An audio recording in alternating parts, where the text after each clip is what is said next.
Bismillahirrahmanirrahim. Demi Allah, saya bersumpah akan memenuhi kewajiban Presiden Republik Indonesia dengan sebaik-baiknya dan seadil-adilnya. Memegang teguh Undang-Undang Dasar dan menjalankan segala undang-undang dan peraturannya.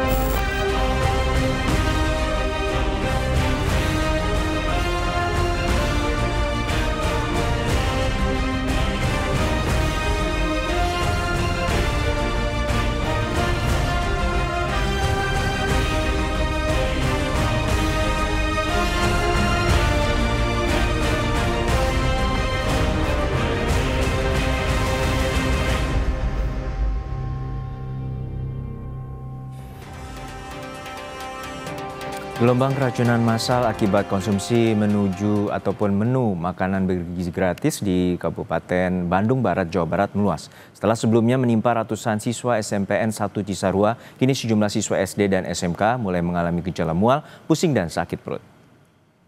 Sebanyak 182 siswa di Kecamatan Cisarua, Bandung Barat keracunan diduga usai menyantap MBG. Kasus keracunan MBG tidak hanya di SMPN 1 Cisarua, melainkan terus meluas hingga SMKN 1 Cisarua dan SDN 1 Garuda. Siswa dari sejumlah sekolah berdatangan ke posko mengaku pusing, mual, muntah, disertai badan lemas. Sebagian dari korban keracunan dirujuk ke RSU di Lembang, Puskesmas Jayagiri, RS Advent, RSJ, Klinik Pindad, dan RS Karisma.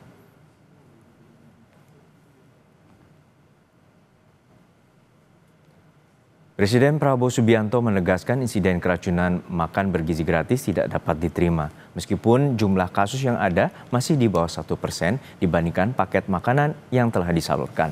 Presiden Prabowo pun akan memperketat penerapan standar operasional prosedur atau SOP dalam pelaksanaan program MBG demi mencegah insiden keracunan. And now I'm proud to say, as of few hours ago, we have now 11,400 kitchens. I think, yeah, 11,400. Yusa, berapa ya? Sorry, 11,900 kitchens. And we are feeding today 35.4 million mouths. So 35.4 million. Yeah, and that's the equivalent of 7 Singapores. So we are feeding 7 Singapores every day. I think we had food poisoning, but when we counted the number of meals we gave out, the number of food poisonings, I think the statistic is as low as 0.0007, which I think is not, I mean, even one poisoning is not acceptable. But I think in any human endeavor to have a zero defect or zero accident or zero mistake, I think is very rare in human endeavor, in my opinion. I don't make an excuse.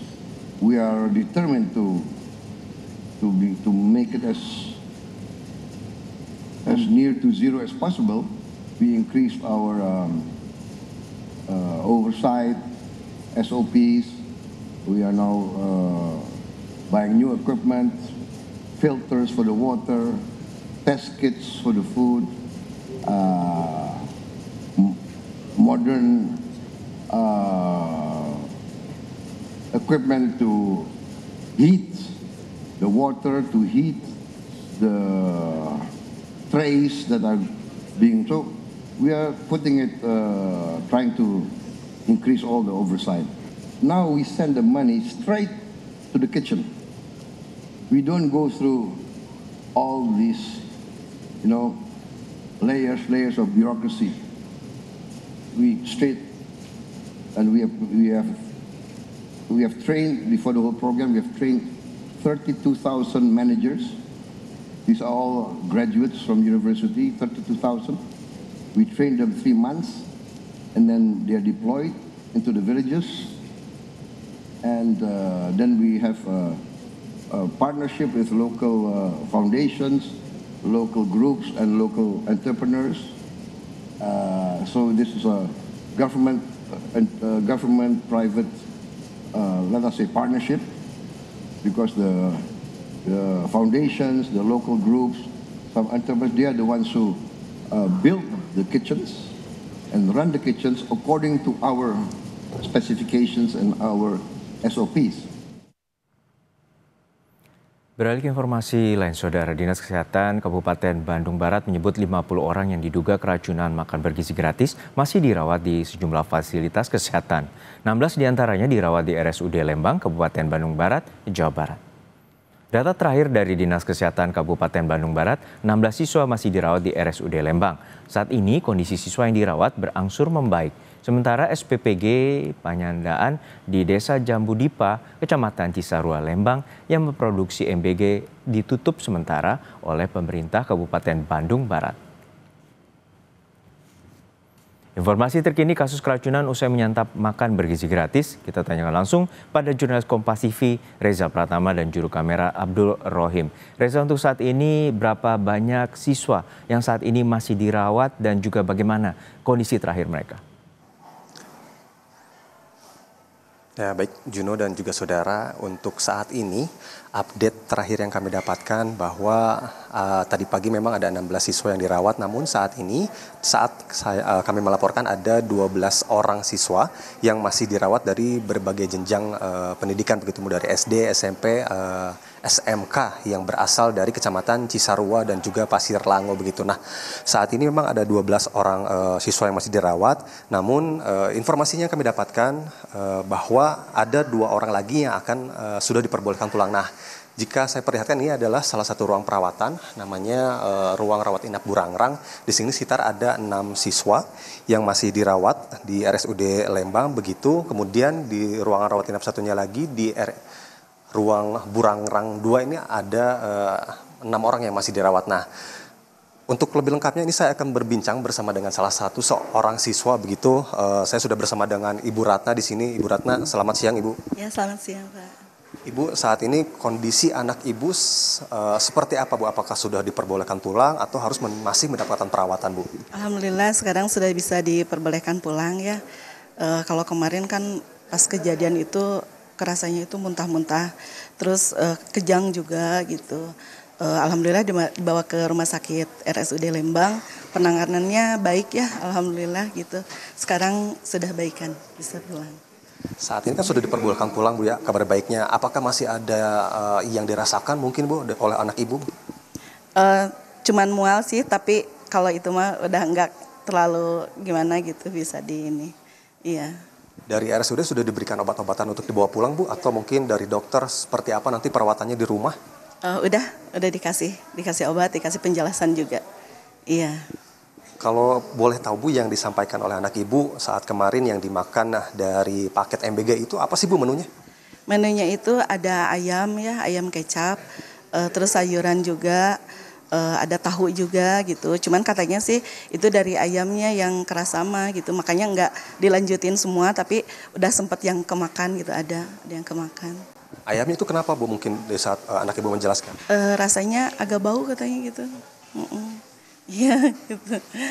Bu, melihat kasus seperti ini mungkin di Kabupaten Bandung Barat sudah ada juga sudah di Cipokor kemarin Bu yang sekarang di Cisarua. Nah, terkait program MBG ini, Ibu sebagai orang tua siswa seperti apa sih Bu? Apakah harus tetap dilanjutkan ataupun dilanjutkan pengawasannya lebih ketat lagi atau seperti apa? Ya, kalau dilanjutkan mungkin pengawasannya ya yang harus lebih ketat sama kualitas makanannya juga gitu ya. Tapi sih kalau berharap mah nggak usah jadi trauma juga. Iya gitu. Baik kalau begitu, terima kasih Bu Ratna sudah bersama dengan Kompas TV. Ibu terima kasih. Itu tadi Juno dan juga saudara bahwa kabar baiknya anak dari Ibu Ratna ini sudah diperbolehkan pulang setelah kemarin ini menjalani perawatan di RSUD Lembang dan sudah mendapatkan perawatan dengan baik begitu. Obat-obatan pun sudah diberikan dan saat ini sudah diperbolehkan untuk pulang. Nanti akan kami update kembali untuk total berapa yang masih dirawat di RSUD Lembang karena ada juga beberapa siswa yang sudah diperbolehkan pulang jam saat ini begitu. Juno. Baik, terima kasih atas laporan lengkap Anda, jurnalis Kompas TV, Reza Pratama, dan juga juru kamera Abdul Rohim dari Bandung Barat, Jawa Barat. Dan Saudara, Dinas Kesehatan Kota Manado menargetkan 12 satuan layanan pemenuhan gizi atau SPPG yang beroperasi segera mengantongi sertifikat layak hygiene sanitasi atau SLHS. Langkah percepatan penerbitan SLHS ini sebagai tindak lanjut surat edaran Kementerian Kesehatan. 12 SPPG dan 8 SPPG yang tengah menjalani proses penerbitan SLHS dari Dinkes Kota Manado dan 4 SPPG sedang dalam tahap persiapan dan telah mengajukan permohonan ke Dinkes Kota Manado. Ada sejumlah persyaratan yang harus dipenuhi oleh SPPG untuk bisa mendapatkan sertifikat, salah satunya pelatihan dan pemeriksaan sampel di laboratorium. Sertifikasi ini merupakan tindak lanjut surat edaran Kementerian Kesehatan serta diharapkan mampu memberikan jaminan keamanan dan kualitas makanan yang dihasilkan dari dapur MBG.